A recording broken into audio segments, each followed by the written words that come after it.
140 políticos y cargos públicos de todo el mundo.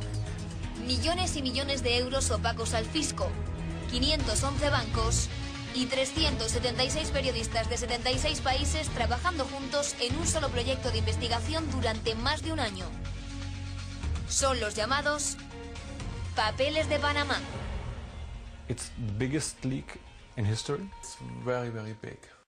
Son los dos periodistas del Süddeutsche Zeitung a los que les llegó esta histórica filtración de fuente anónima. We don't know who the source is.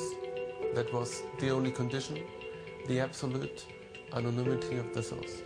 Recibieron exactamente 11,5 millones de archivos desde 1977 hasta el pasado diciembre. Todos documentos internos de uno de los mayores proveedores de empresas offshore, este despacho de abogados panameño, Mossack Fonseca. Tienen repartidas esas sociedades por 21 paraísos fiscales de todo el mundo, como en las Islas Vírgenes Británicas y, como no, en Panamá. Hasta allí hemos viajado para contrastar toda esta información exclusiva. Buscamos a los testaferros que aparecen en los documentos como directores de más de 3.000 empresas, como ella, que niega su identidad. No. Hemos llamado también a la puerta del despacho de Mossack Fonseca. Buenas tardes, ¿cómo están? Pero sus abogados no han querido contestar a las preguntas de los periodistas. Sí, entrevista ahorita no vamos a dar por ahora. En los próximos días les seguiremos contando toda esta relevante información a la que La Sexta y El Confidencial han tenido acceso en exclusiva a través del Consorcio Internacional de Periodistas de Investigación. Es la primera vez que llegamos a conocer desde dentro cómo funciona el mundo de los paraísos fiscales. Vemos cómo funciona un despacho que crea sociedades offshore y lo hace en todo el mundo y a una escala masiva que nunca habíamos tenido conciencia que fuera algo tan grande. Lo que hay que averiguar en cada caso particular de cada persona que vaya apareciendo en los próximos días en los papeles de Panamá es para qué ocultaban este patrimonio a través de estas sociedades en paraísos fiscales. Estamos hablando de grandes fortunas, estamos hablando de políticos. Puede que nos suene algo muy lejano, pero que ellos dejen de ingresar quiere decir que todos los demás tenemos que ingresar por ellos y afecta a las arcas del Estado, nos afecta a nuestros impuestos. Una exclusiva que nos afecta a todos.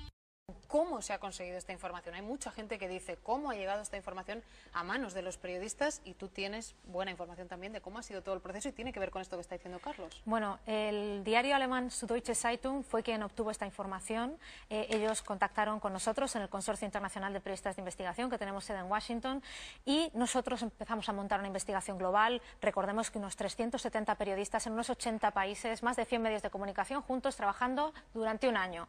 2,6 teras de información, 11 millones y medio de documentos. Podríamos tirarnos muchos años para leer todos los documentos si los tuviéramos que leer uno a uno. Bueno, pues para que te hagas una idea, una parte muy pequeña, solo unos gigas de información, una pequeña fracción, ha sido obtenido por las agencias tributarias en algunos países, en Alemania, en Islandia, en Estados Unidos, en Canadá, en el Reino Unido, en Holanda. ¿Por qué?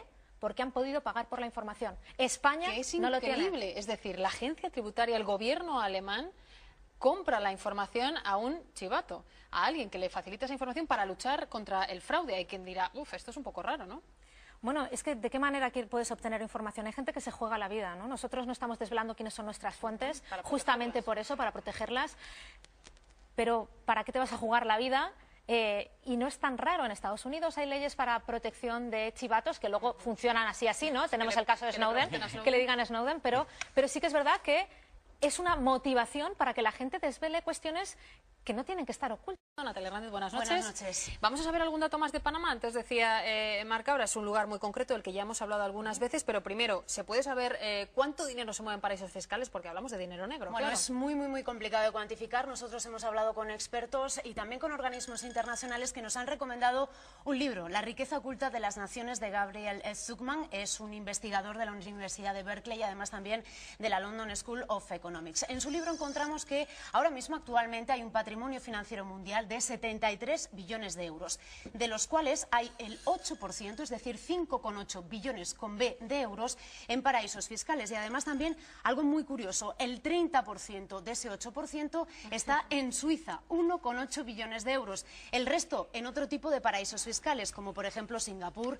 las Islas Caimán o también Panamá. Panamá, mucha gente también se pregunta, ¿Panamá para España está considerado un paraíso fiscal, Natalia? Pues para España no está considerado un paraíso fiscal desde el año 2011. Es en ese momento cuando firman un acuerdo de doble imposición y también firman compartir información, pero sí que hemos mirado qué pasa con el resto de países europeos, porque tenemos 8 países dentro de la Unión Europea que sí que consideran a Panamá un paraíso fiscal. Aquí lo estamos viendo: Letonia, Lituania, Polonia, Croacia. Bueno, pues aquí tenemos la lista. Y además la OCDE sí que tenemos noticias, bueno, pues hace un par de meses ha sacado de la lista gris, es decir, una lista en la que están los países que dicen se van a comprometer pero no lo están haciendo, de esa lista, pero además no sabemos de qué manera va a cumplir con esos requisitos Panamá. Todavía no ha dicho cuál va a ser exactamente ese intercambio de información. ¿Qué se puede hacer? Esta es la gran pregunta antes de que vayamos a nuestras pruebas de verificación en nuestra maldita hemeroteca, hoy dedicada, por cierto, a Esperanza Aguirre. ¿Qué se puede hacer? ¿Cómo se puede luchar contra esto? Los políticos en España hace unos minutos reaccionaban, algunos, Podemos, también Ciudadanos e Izquierda Unida. ¿Qué se puede hacer?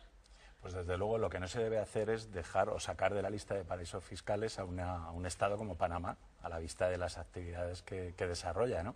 Bueno, quizá las obras de ampliación del canal tengan algo que ver con la apertura de la negociación que en ese momento se realizó por parte del gobierno español con el de Panamá, ¿no?